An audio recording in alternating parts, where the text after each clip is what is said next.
السلام علیکم ورحمۃ اللہ وبرکاتہ۔ بسم اللہ الرحمن الرحیم۔ جب اللہ کے نبی حضرت داؤد علیہ السلام کے وارث نبی ہوئے تو وہ دعا مانگنے لگے کہ اللہ تبارک و تعالی مجھے وہ بادشاہت، وہ مرتبہ عطا فرما جو پہلے کبھی کسی کو نہ ملا ہو۔ وہ دور عجیب و غریب دور تھا کہ اس وقت لوگ کالا جادو اور جنات پر زیادہ عقیدہ رکھتے تھے۔ اللہ تبارک و تعالی نے اپنے نبی حضرت سلیمان علیہ السلام کے لیے چرند پرند، ہوا، جنات سب کو ماتحت کر دیا ان کے۔ تو بس حضرت سلیمان علیہ نبینا و علیہ السلام جب بھی کفر، ظلم، زیادتیاں دیکھتے تھے تو آ کے لوگوں کو اپنے معجزات دکھاتے تھے، اور لوگ ان کے معجزات دیکھ کر صحیح راستے پر آ جاتے تھے۔ اور اگر کوئی جن کسی انسانی گروہ پر حملہ کرتا تو اسے نقصان پہنچاتا تھا تو آپ اس جن کو زنجیروں میں جکڑ دیتے تھے، اور آپ کا یہ تخت فضا اپنے کندھوں پر اٹھائے پھرتی تھی۔ آپ آسمانوں پہ پرواز کرتے تھے۔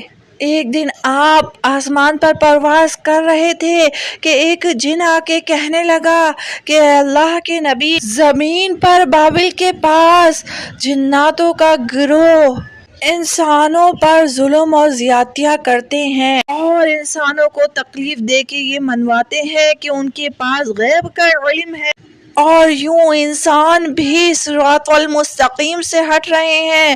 جب اللہ کے نبی سلیمان علیہ السلام نے یہ سنا تو فوراً اپنے تخت کو بابل کی طرف موڑتے ہیں، اور وہاں جا کر کہتے ہیں اے اللہ سے بے خوف رہنے والو، اے گھمنڈ میں رہنے والو، اللہ سے ڈرو۔ وہ جناتوں کا گروہ حضرت سلیمان علیہ نبینا علیہ السلام کی طاقت سے ناواقف تھا۔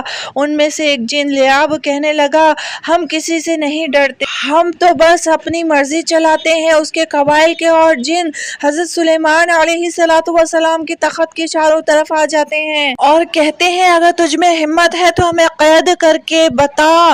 تو بس حضرت سلیمان علیہ السلام اپنا عصا ان کی طرف کرتے ہیں تو ہوا اور مٹی کا ایک خطرناک طوفان اٹھتا ہے جو کہ زمین کو چیر کر لوہا نکلتا ہے، اور وہ لوہا زنجیروں میں تبدیل ہو جاتا ہے، اور وہ زنجیریں ان جناتوں کی گردنوں میں آ پڑتی ہیں۔ وہ تمام کے تمام جن زمین دوز ہو جاتے ہیں، آپ کے قدموں میں گر کے کہتے ہیں آپ کون ہیں؟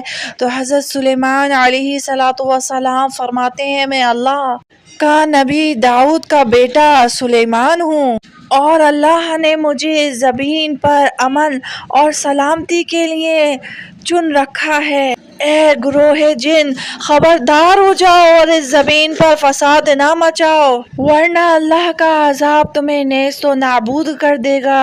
یوں وہ سارا کا سارا گروہ حضرت سلیمان علیہ السلام کو تسلیم کرتا ہے اور اللہ کی وحدانیت پر یقین کرتا ہے، اور پھر سب وعدہ کرتے ہیں کہ ہم کبھی بھی کسی انسان کو تکلیف نہیں دیں گے۔ اس کے بعد سب امن و سکون سے زندگی بسر کرتے ہیں۔ بے شک اللہ تعالیٰ ہر چیز پر قادر ہے، جس کو چاہے جس بات سے نواز دے۔ تو پیارے بہن بھائیوں، امید ہے آپ کو ویڈیو پسند آئی ہوگی۔ نیچے ہی سبسکرائب کا بٹن ہے، دبا دیجیے، ساتھ ہی بیل آئیکن ہے اس کو بھی دبا دیجیے تاکہ آنے والا نیا واقعہ آپ تک پہنچ سکے، اور صدقہ جاریہ سمجھ کے ویڈیو کو لائک اور شیئر کر دیا کریں۔ اللہ حافظ۔